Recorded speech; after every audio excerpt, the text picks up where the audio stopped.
Niños, a sus clases, a sus clases. Ok, muy bien. Bueno, nos vamos a abrir nuestras Biblias donde tuvimos la lectura.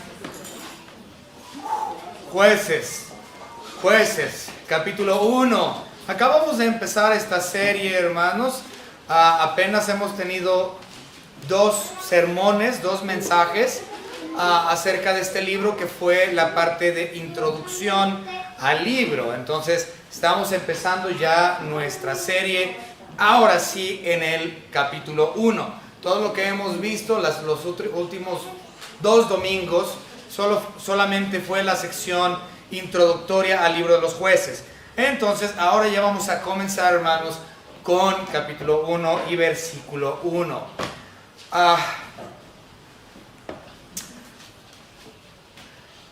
Yo le estaba comentando a mi esposa, le dije, ya estudié esta sección hace meses. Le dije, ya estudié esta sección, sin embargo, se me va a hacer algo difícil darlo. Y ella me preguntó, ¿por qué se te hace algo difícil? Le dije, porque es geografía. Yo no sé de ustedes, pero yo no fui muy bueno en la primaria, secundaria y prepa con lo que era geografía. Pero eso es lo que vamos a estudiar el día de hoy. Entonces espero, hermanos, que sea de bendición para ustedes y que tengan de esta forma, con este mensaje, un poco de mayor entendimiento de tierras bíblicas y de las primeras batallas de Israel para conquistar la tierra de Canaán. Entonces, la tierra de Canaán llegó a ser un campo de guerra, porque Dios les dijo a Israel, a las 12 tribus, que fueran y atacaran y conquistaran. Estos primeros dos capítulos del libro de Jueces, todavía está vivo Josué. Podemos ver que Josué, su muerte es marcada al final del capítulo 2 de Jueces, ¿sí? Entonces, esta sección abarca unos años antes de la muerte de Josué, hasta unos años después de la vida de Josué. Entonces, eso es lo que abarca capítulos 1 y 2.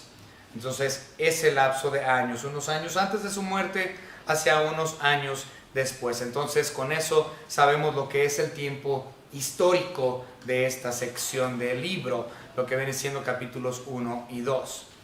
Y otra vez, como les acabo de mencionar, vamos a estudiar algunas cosas de materia de geografía. Y a lo largo de de hecho, vamos a ver todas las conquistas y victorias y pérdidas espirituales que Dios les permitió a Israel tener. Entonces vamos a empezar, hermanos, con una oración para adentrarnos ya en el versículo 1, en la palabra de nuestro Señor Dios. Vamos a orar. Señor Padre, damos gracias por sus tantas ricas, preciosas bendiciones que usted, Señor, derrama sobre los suyos. Como dijo mi hija en su agradecimiento, ciertamente no lo merecemos. No merecemos nada, Señor. Únicamente es por su gracia, por su bondad, por su misericordia. Entendiendo, Señor, que usted ha tenido misericordia de nosotros, porque usted, a quien quiere dar misericordia, la da. Y nosotros hemos sido receptores de esa gracia, por lo cual, Señor, le estamos infinitamente agradecidos. Gracias, Señor, por ser nuestro Rey, por ser nuestro Señor, por ser nuestro Dios. Gracias, Señor, por el sacrificio que hizo su Hijo Jesucristo sobre la cruz del Calvario para traernos esta salvación que ahora poseemos.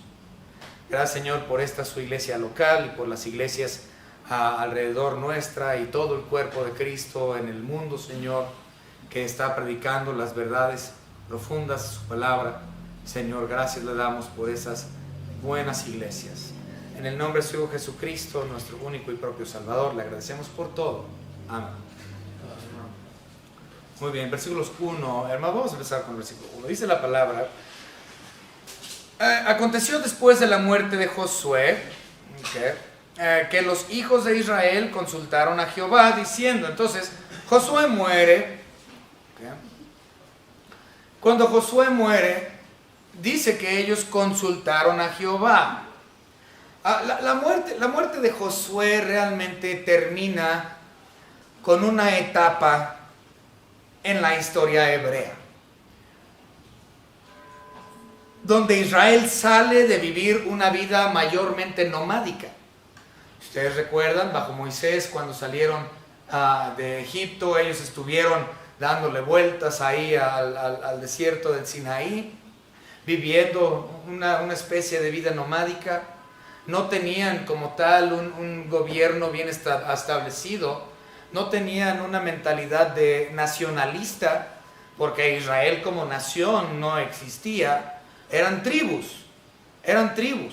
¿sí? No tenían presidente, no tenían un rey, eran tribus que se regían casi de forma independiente bajo la batuta de su Dios Jehová, de nuestro Señor y Dios. Pero la muerte de Josué, termina con esa etapa de 40 años de vida nomádica y tribal, y ahora entra a una nueva etapa tras la muerte de Josué. Dejan de ser tribales y comienzan a tener esta mentalidad nacionalista, donde ellos por primera vez, parece ser, con las batallas de Canaán y obviamente la conquista de la tierra, parece ser que ellos finalmente van a tener un lugar propio, y ellos comienzan a salir de esa vida nomádica a comenzar a tener una especie de vida urbana. Vivían dentro de ciudades, dentro de poblaciones, y ya sus casas no eran tiendas, ya sus casas eran de material, un poco más de permanente. ¿Okay? Entonces, eso es lo que marca la muerte de Josué en relación a el estilo de vida y esas etapas tribales de Israel. Entonces ya se está moviendo hacia algo más conocido para nosotros, ¿sí? Porque nosotros nunca hemos sido tribales ni nomádicos, nosotros somos urbanos, muy urbanizados se supone. Entonces nosotros podemos identificarnos más con esta segunda o tercera etapa dentro de la vida nacional de Israel. Pero bien, dice aquí en el versículo 1 que ellos consultaron a Jehová tras la muerte de Josué. Ahora, una de las cosas interesantes es cómo lo hicieron. Ellos no tenían la Biblia escrita para consultar a Dios. Y Dios, durante este tiempo, todavía hablaba a las personas de una forma audible o por medio de sueño, precisamente porque la Biblia no la tenían escrita. Tenían el Pentateuco, posiblemente para este punto ya tenían algunos escritos de algunos profetas, sí, pero la Biblia completa no la tenían por escrito. Entonces, ¿cómo le hacían para consultar a Dios? Porque en la actualidad eso hacemos, ¿no? Yo tengo una pregunta, yo no sé cómo hacer esto o aquello en mi vida, consulto a Dios. ¿Cómo consulto a Dios? Pues por medio del estudio de la palabra de Dios. A ver, Señor, dame una respuesta porque necesito que tú me hables. Pero ellos no tenían la Biblia escrita completa como nosotros. Entonces, ¿cómo le hacían para consultar a Dios? Es donde viene algo muy interesante. Hay unos artículos dentro de lo que es la vestimenta del sacerdote del Antiguo Testamento, del sumo sacerdote. Los sumos sacerdotes tenían un atavío, una vestimenta muy específica. Tenían pectorales con piedras, tenían hombreras con piedras, tenían el efod, tenían el cinto del efod, tenían la mitra, tenían la lámina de oro a través de la frente, tenían campanitas y granaditas al final de las faldas, tenían un montón de cosas. Pero dentro de la vestimenta ellos tenían estos: el Urim y el Tumim. Ok, ahora, el Urim y el Tumim son estas dos piedras preciosas que el sacerdote, el sumo sacerdote, tenía a nivel de su corazón. Los ponía detrás del pectoral, en el pecho. Aquí los tenía, los escondía detrás de su pectoral. Ahora, hay muchas ideas de para qué servían estas piedras, ¿okay? La Biblia no es sumamente específico con cómo se usaban. Entonces hay muchas ideas, muchas hipótesis de cómo es que estas piedras eran utilizadas por parte del sacerdote. La gran mayoría de los comentaristas, sin embargo, están de acuerdo con que estas piedras eran utilizadas para determinar cuál era la voluntad de Dios. Otra vez, los sacerdotes utilizaban, no sabemos exactamente cómo, eso es lo que está en discrepancia, pero ellos utilizaban el Urim y el Tumim para discernir cuál es o cuál era la voluntad de Dios para el pueblo hebreo. Se los voy a explicar. Nosotros tenemos exactamente lo mismo aquí en México. ¿Águila o sello? Sello, perdieron. Si cae águila, es que sí. Si cae sello, es que no. Era al azar. Entonces, el Urim y el Tumim, de una forma general, era utilizado de esa manera. Como nosotros movemos una moneda. Sello, sí, águila, no. Okay. Era lo mismo. Si te toca el Turim, color negro o blanco, no sé cuál es cuál, es sí. Si te toca el Urim, es que no. Okay. Y así discernían ellos, en parte, lo que era la voluntad de Dios para el pueblo de Israel, utilizando estas dos piedras preciosas. Y muchas personas dirían, no, pero es que eso es del diablo. La suerte es del diablo. Satanás, el padre de las suertes. Pues no, el padre de las suertes es Dios. Porque Él es el soberano. Él es el que tiene control de absolutamente todo. Y Él es quien decide las suertes. En otras palabras, no hay suertes como tal, porque las suertes, si así lo quieres llamar, sigue estando bajo el designio de la voluntad perfecta de Dios. Vamos a ver algunos versículos. Proverbios, vamos a ver dos nada más. Proverbios 16:33.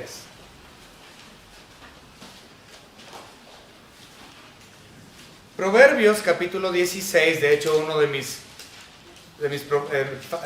capítulos favoritos de Proverbios. Proverbios 16, versículo 33. La suerte se echa en el regazo, mas de Jehová es la decisión de ella. Entonces, ¿de quién es la decisión de la suerte? Entonces, yo he escuchado a muchas personas decir que no juegues cosas del azar y no, que la suerte es que eso, eso es de... Ok, no te recomiendo que juegues a las suertes, no te lo recomiendo. La verdad es que te vas a ver muy falto de sabiduría si lo haces. Sin embargo, el designio de la suerte lo da Dios, porque Él es el soberano sobre todas las cosas, incluyendo lo que nosotros consideraríamos la suerte de nuestras vidas. Vamos a ver los Salmos, capítulo 16. Salmos capítulo 16 y versículo 5. Dice la palabra: Jehová es la porción de mi herencia y de mi copa. Tú sustentas mi suerte. O sea que no hay realmente buena suerte o mala suerte. Es simplemente la decisión de Dios en mi vida. Si se hizo, es la decisión de Dios y su voluntad, y gloria a su nombre. Y si no se hizo, también fue la voluntad de Dios, fue su designio y gloria a su nombre. Pero así es como Israel terminaba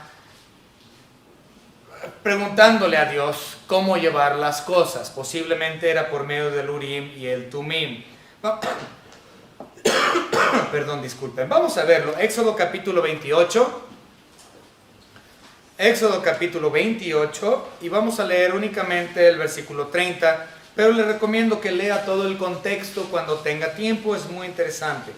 Éxodo 28:30 dice la palabra de nuestro Señor Dios: y pondrás en el pectoral del juicio, es decir, por adentro del pectoral, estas piedras, el Urim y el Tumim, para que estén sobre el corazón de Aarón cuando entre delante de Jehová, y llevare siempre a Aarón el juicio de los hijos de Israel sobre su corazón delante de Jehová. En otras palabras, cuando él iba ante Dios para platicar a Dios acerca de Israel, él tenía siempre que estar portando delante de él el Urim y el Tumim. Ahora, nuevamente, los detalles de cómo funcionaba el Urim y el Tumim, no sabemos, la Biblia no nos especifica. Entonces conocemos lo que ya les expliqué de una forma muy general. Ok, continuamos. Versículo 2 de nuestra lectura, Jueces capítulo 1, versículo 2. Bueno, versículo 1, la pregunta era, ¿quién de nosotros subirá primero a pelear contra los cananeos? O sea, ¿cuál de las 12 tribus? ¿Cuál de las 12 tribus va a ser el primero en hacer el ataque frontal, el primer ataque en contra de los cananeos y de los fereceos y de los jebuseos y de los heteos y de los moabitas y de todos estos que se mencionan? ¿Quién va a ser el gallo? Okay. Y Dios responde en el versículo, me parece 2, y Jehová respondió, Judá subirá, he aquí que yo he entregado la tierra en sus manos. Ok, entonces, Dios claramente habla y les dice, ¿saben qué? Judá. Pero quiero que vean algo interesante. Viene en tiempo pasado, dice, yo ya he entregado las tierras a Judá. Es decir, y todavía no había sucedido, es decir, les estaba... recuerden sí, tiempo aoristo, gracias hermanos, se me fueron las cabras al cerro. Ok, recuerden, nosotros tenemos en nuestro idioma tiempo pasado, tiempo presente y tiempo futuro. Siempre recuerden, cuando nosotros leemos algo o hablamos, siempre es en tiempo pasado, presente, futuro. Pero en hebreo, en lo que es la literatura hebrea, existe una cuarta opción que es el tiempo aoristo, es decir, el tiempo profético. Es decir, que Dios habla acerca de cosas futuras de una forma tan segura como si ya hubiesen pasado en tiempo pasado. Entonces ellos aún no tenían la conquista de la tierra. Judá no había tenido en sus manos la tierra de Israel, o sea, la tierra de Canaán no había sido entregado a ellos. Pero Dios le dice, es que yo ya lo hice. Y eso obviamente sabemos que nos lleva a entender un poquito más, siempre, como en muchos lugares, el predeterminismo de la voluntad de nuestro Señor Dios. Okay. Ahora, por cierto, fíjense, vamos a ver, entonces, sube primero, dice, ¿quién subirá? Jehová dice que Judá. No sabemos en realidad por qué Judá. Si muchos se han preguntado eso, de las 12, que de hecho eran más, eran como 14 tribus, pero las 12 que se mencionan, que eran los que tomaron posesión, las 12 tribus, de las 12, ¿por qué Judá? ¿Por qué específicamente ellos? Las personas, muchos comentaristas, muchos pastores, automáticamente dicen, pues es que es por Cristo. Y lo tipifican con la persona de Cristo Jesús, lo quieren espiritualizar y dicen, ok, lo que pasa es que Cristo Jesús, quien era de la tribu de Judá, él es el león de Judá y por lo tanto es en anticipación de lo que Cristo hará en un futuro, cuando Cristo tome posesión del planeta entero y de todo el universo bajo su reino, el león de Judá tomará esa posición y todo el mundo estará puesto por estrado de sus pies. Por lo tanto, aquí en Jueces 1 y 2, aquí está hablando, fue Judá, porque Dios estaba anticipando aunque bien es cierto que sí, Jesús es el león de la tribu de Judá, y sí, Jesús tomará el reino y hará el planeta suyo y todo estará bajo su dominio. Eso es cierto, todo eso es cierto. Sin embargo, no hay indicios que nos muestren que Jueces, que esta parte en la historia de Israel realmente tenga una conexión directa o tipológica con lo que Cristo está por hacer en un tiempo escatológico, en un tiempo futuro. Entonces, aunque muy interesante esa postura, no podemos comprobarlo. Entonces, el punto es de que no sabemos por qué Dios escogió a Judá. No se sabe. Vamos hermanos, versículo 3, dice la palabra, y Judá dijo a Simeón, entonces Judá invita a su hermano Simeón y le dice a su hermano, sube conmigo al territorio que se me ha adjudicado y peleemos contra el cananeo y yo también iré contigo al tuyo. Pongan atención ahí, y yo iré también contigo al tuyo, y Simeón fue con él. Esto es interesante, muy interesante. Entonces Judá le dice a su hermano Simeón, mira, Dios ya dijo que yo fuera a hacer batalla y yo voy a ser el primero en aventar el primer balazo, ¿sabes? Yo ya tengo mi AK-47, la R-15 lista, ¿qué? ¿Me acompañas o qué? Y dice Simeón, dice, si tú me acompañas a ir por las tierras mías, dice, yo voy a hacer lo mismo y te ayudo por las tuyas.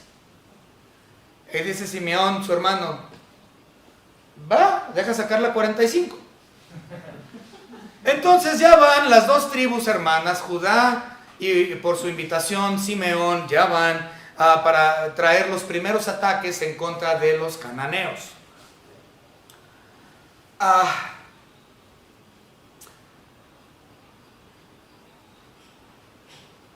Lo interesante es que Simeón nunca tuvo territorio. Entonces, fíjense lo que dice el versículo 3. Sube conmigo al territorio que se me ha adjudicado y peleemos contra el cananeo, y yo también iré contigo al tuyo, hablando del terreno. Pero Simeón nunca tuvo terreno. Fue una de las tribus que no se les permitió tener terrenos.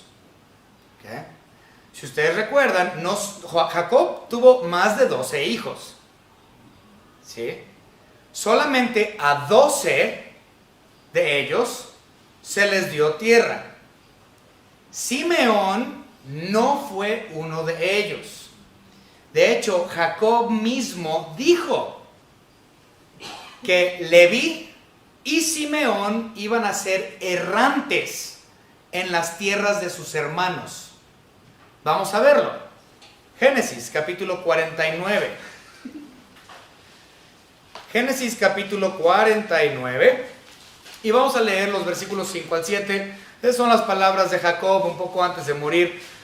Génesis 49, 5 al 7. Dice, Simeón y Leví, ahí está Simeón, son hermanos.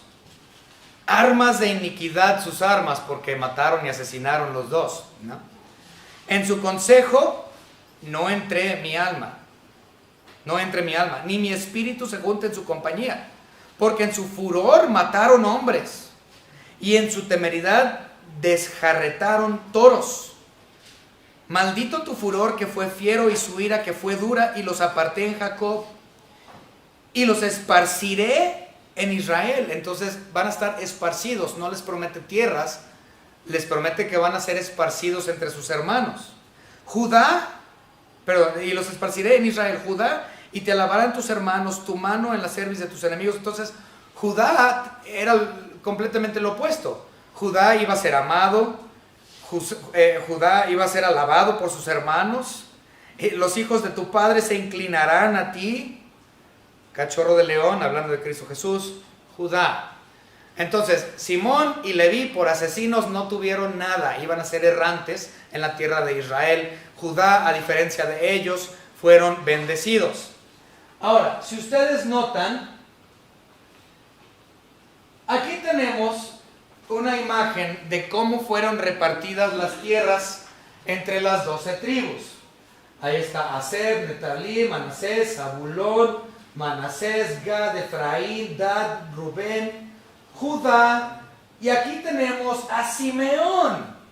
Sin embargo, esa tierra no le pertenecía a Simeón. Simeón habitó ahí, pero la tierra era de Judá. Otra vez, Simeón habitó en la tierra de Judá. Simeón como tal era errante. Simón no tuvo posesión de su tierra propia. Estaban siempre bajo el hospicio o cuidado de su hermano alabado Judá. De hecho, vamos a ver otro versículo. Vamos a ver Josué para corroborarlo. Josué capítulo 19 y versículo 9. Josué 19, 9. Dice, de la suerte de los hijos de Judá, ahí está la palabra suerte otra vez, la voluntad de Dios. De los hijos de Judá fue sacada la heredad de los hijos de Simeón. De la suerte de los hijos de Judá fue sacada la heredad de los hijos de Simeón, por cuanto la parte de los hijos de Judá era excesiva para ellos. Así que los hijos de Simeón tuvieron su heredad en medio de la de Judá.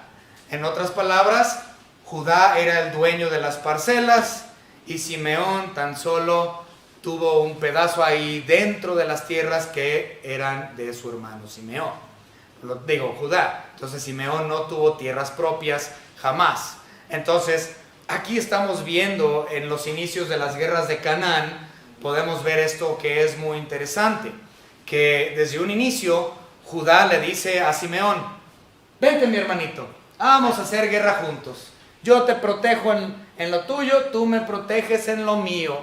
Pero obviamente Simeón siempre fue el menor de los dos hermanos, podríamos decir. Judá fue el alabado, el querido, el que se inclinarían todos ante él un día, mientras que Simeón era el patito feo de la familia y por asesino y maldoso terminó teniendo un pedacito prestado. ¿Okay? Muy bien, vamos a continuar.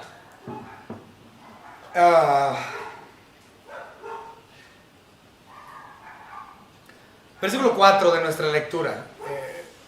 Jueces 1:4. Y subió Judá, y Jehová entregó en sus manos al cananeo y al fereceo. Ahora esto es muy interesante, sí tenemos que hacer una distinción entre el cananeo y fereceo. Ahora, la palabra cananeo realmente es una palabra genérica.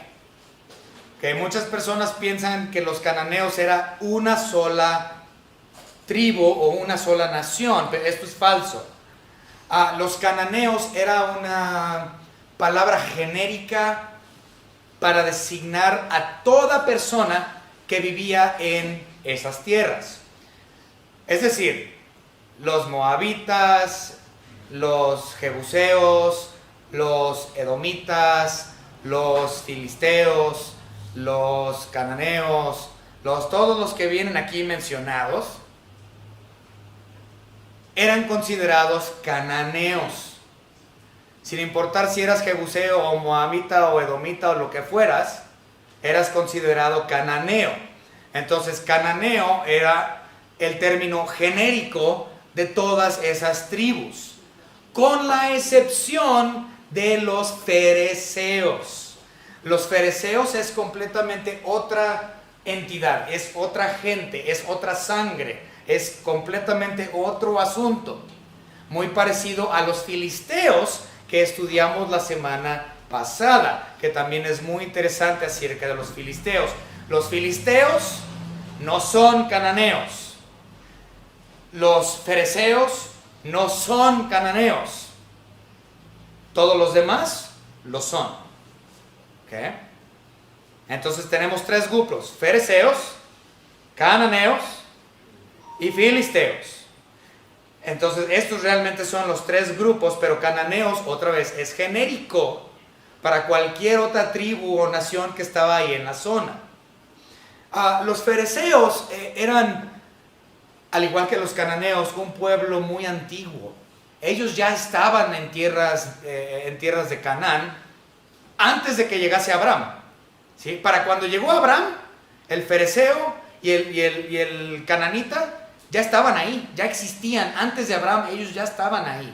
Entonces hay la distinción de estas razas que son muy antiguas y estaban ahí, como menciono, antes que Abraham incluso. Vamos a verlo, Génesis 13. Génesis capítulo 13 y versículo 7, dice la palabra de nuestro Señor Dios en el 13:7. Y hubo contienda entre los pastores del ganado de Abraham y los pastores del ganado de Lot, y el cananeo y el fereceo habitaban entonces en la tierra. Entonces estas son personas que estaban ahí mucho antes que Israel.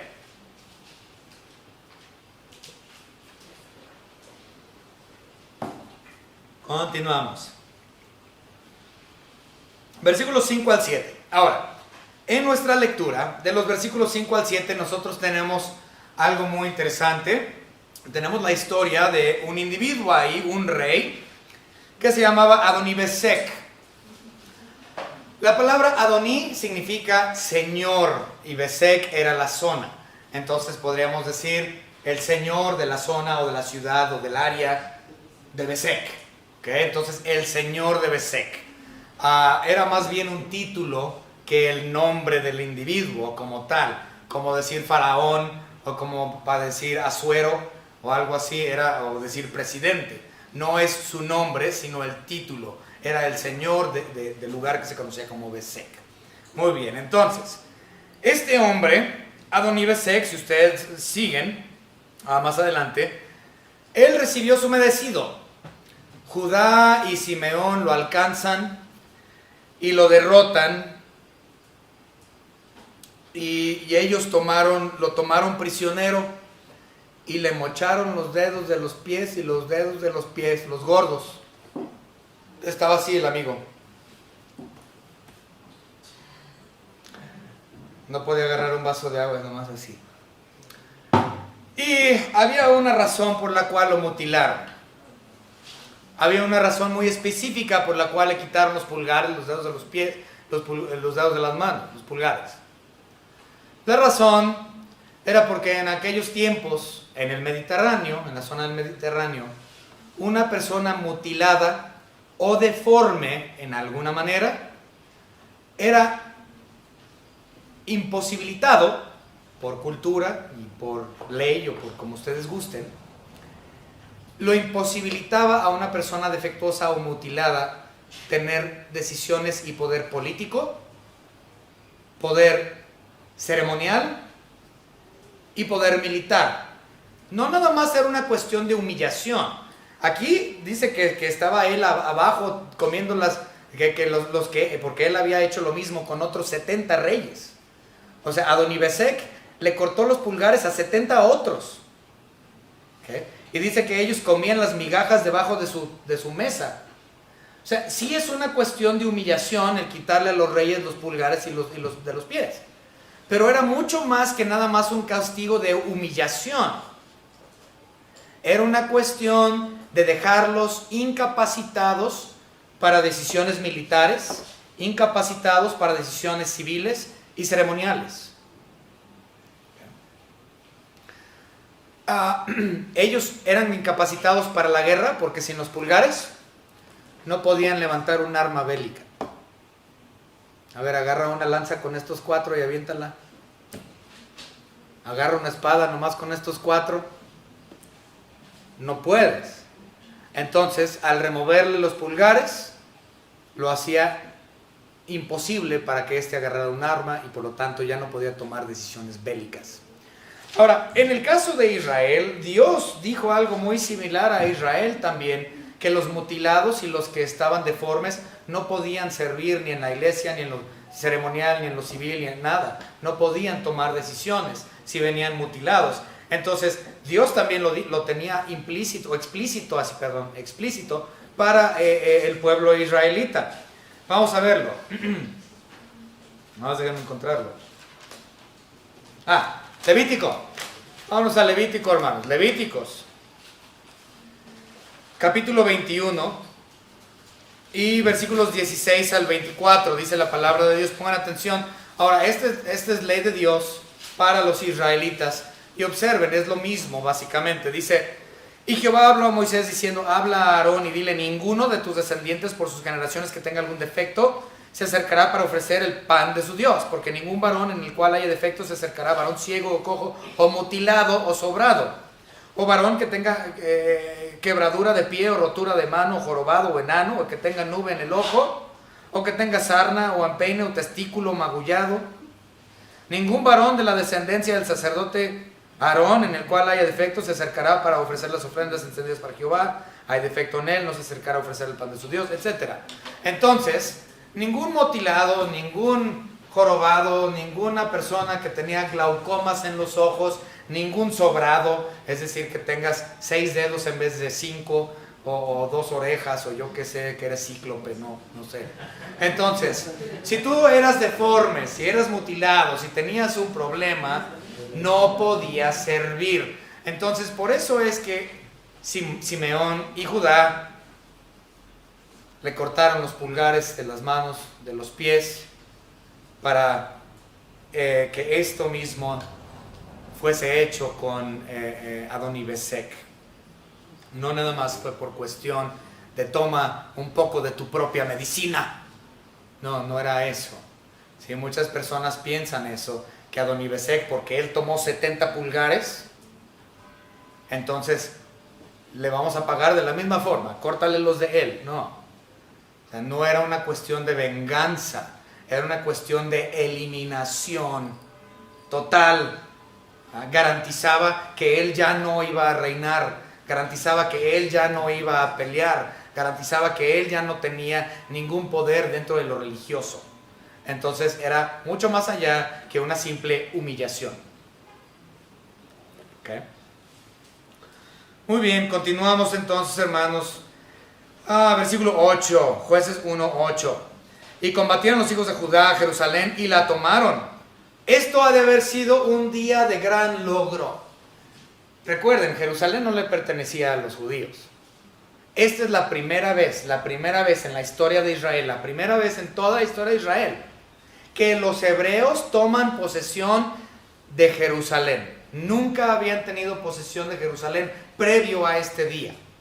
Entonces, esto es un acontecimiento, un día de honra y un día de gloria para el pueblo israelita. La primera vez que toman a Jerusalén fue en esta instancia. Sin embargo, ¿saben qué? No la retuvieron. Tuvieron a Jerusalén un tiempo muy cortito, algunos añitos, muy corto, y luego lo perdieron. Y tardaron años y años y años y años para volver a recuperar posesión de Jerusalén. Ellos no volvieron a tener Jerusalén en su posesión, sino hasta David. El rey David fue quien tomó posesión de forma, bueno, es el más permanente, de Jerusalén. Antes de ellos, esta es la primera instancia y no lo pudieron retener. Okay, vamos a ver el de David, cuando David toma Jerusalén ya de forma casi permanente. Entonces vamos a verlo, segundo de Samuel, capítulo 5, versículos 6, bueno, vamos a leer desde el 5 al 9. Segundo de Samuel 5 al 9.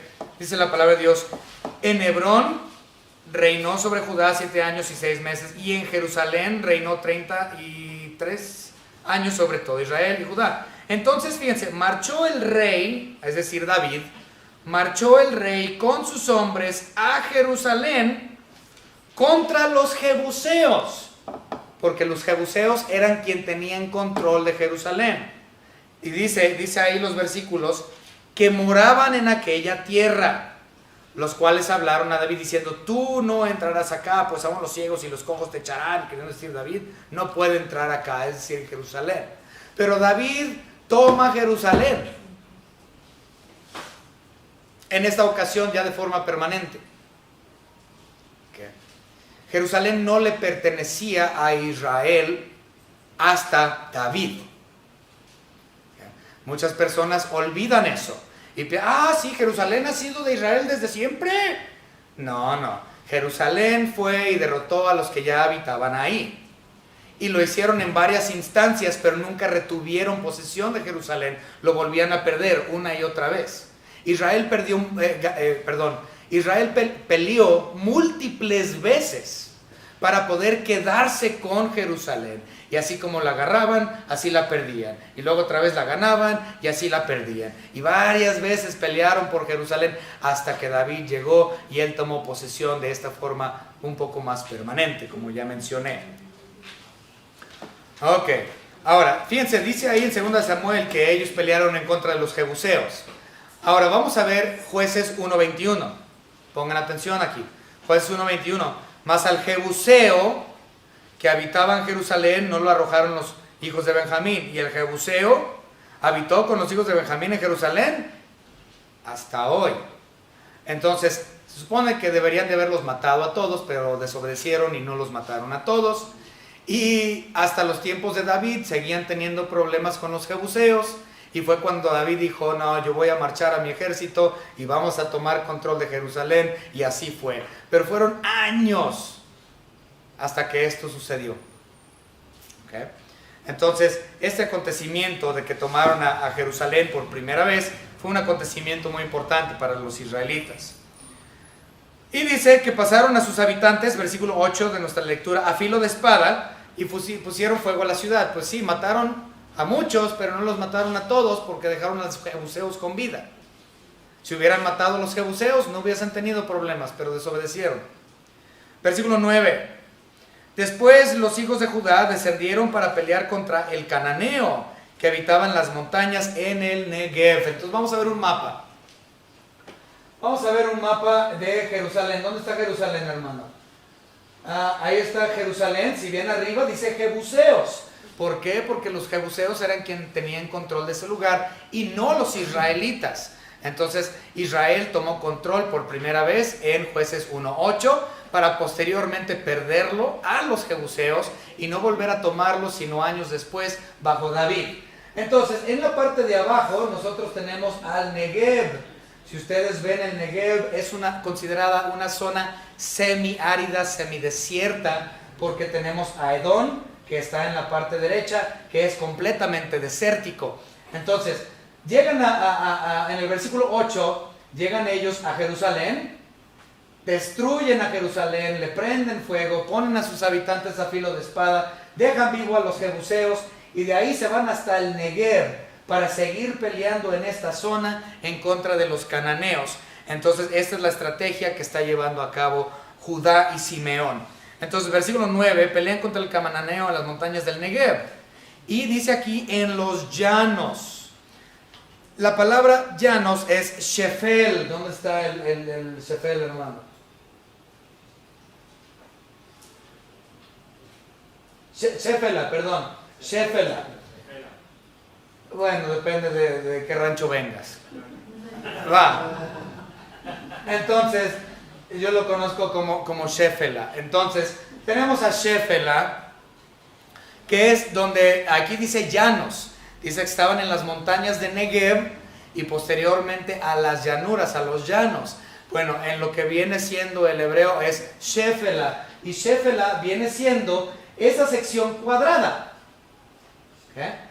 Esa sección cuadrada que ustedes pueden ver que viene siendo entre la costa del Mediterráneo y las montañas, ¿okay? Donde inician las montañas. Hoy día, este punto también es muy problemático hasta el día de hoy. ¿Saben qué está dentro de las inmediaciones del Shefela? Un lugar muy infame. Y usted puede prender las noticias y le garantizo que lo va a ver en las noticias hoy. Gaza. Entonces lo que viene siendo Shefela era conocido también como Gaza, sigue siendo conocido como Gaza hasta el día de hoy, y ahí es donde viven los actuales modernos palestinos. Y hay una muralla, un muro grande que Israel ha hecho entre Gaza, esa parte de Gaza, y Israel. Y cuando ustedes ven en las noticias que otra vez Gaza, los palestinos están enviando cohetes, lo que hacen es se paran de un lado del muro, como el muro de Trump, pero esto es más grande, este sí es de veras. Israel hizo ese muro y agarran los musulmanes, pero los islámicos, los palestinos, se agarran con sus lanzagranadas de un lado del muro, al azar, a ver si le atino a Tel Aviv, y caen los cohetes en zona ya israelí del otro lado del muro, y lo hacen al azar, a ver a quién le pegan. Entonces, por eso es que cuando ustedes ven en las noticias que dicen, que de Gaza enviaron 75,000 cohetes y que sabe qué, pues es que no tienen a qué pegarle, porque está el muro y no ven. Entonces es completamente al azar las lanzagranadas y todo lo que hacen, los misiles de mano. Todo es al azar para ver a quién le pega. ¿Okay? Entonces esta parte del Shefela es importante hasta el día de hoy. Entonces se fueron de Jerusalén para pelear contra los jebuseos. Y de ahí se fueron al Negev para pelear contra los cananeos. Y de ahí se fueron al noroccidente para pelear ahí en Shefela, en lo que hoy es Gaza, o lo que era conocido como Gaza. Entonces, esta es la ruta que ellos tomaron para poder emplear los primeros golpes contra los cananeos y los fereceos. Y después de eso, versículo 10 de nuestra lectura, y marchó Judá contra el cananeo que habitaba en Hebrón, lo cual se llamaba antes Kiriat Arba. Entonces, después de estar ahí, se regresan a Hebrón. Entonces, lo que terminaron haciendo es un círculo, porque ahí pegado a Hebrón, al norte, ahí está Jerusalén. Entonces, fueron de Jerusalén a Negev, y allá al otro lado, a Shefela, y terminaron en Hebrón. Entonces hicieron un círculo para ellos poder conquistar toda la zona de Israel, como se conoce en la actualidad. Ahora, no lo vamos a tocar porque esto es para la próxima semana. Lo vamos a leer. El versículo 11 y 12 es muy importante, porque esos versículos empezamos a ver el primer juez. Recuerden que ya mencionamos cuáles eran los 12 jueces. Este es el primero. Aquí surge. El juez es Otoniel. Vamos a leer los versículos 11 y 12. De ahí fue a los que habitaban en Debir, que antes se llamaba Kiriat Sefer. ¿Dónde está Debir? Ahí está Debir, al sur de Hebrón. ¿Ok? Entonces terminan haciendo su devastación en Hebrón y se van a Debir. Ahora, esto es lo que interesante, lo que pasa ahí en Debir. Y dijo Caleb, es decir, el compañero de Josué. Ya saben muy bien quién es Caleb. Caleb dice, el que atacare a Kiriat Sefer, es decir, a Debir, y la tomare, yo le daré a mi hija Axa como mujer. Y terminó dándole su hija a Otoniel. Otoniel es sobrino de Caleb. Entonces, básicamente Otoniel se casó con su prima. Han de haber sido regios.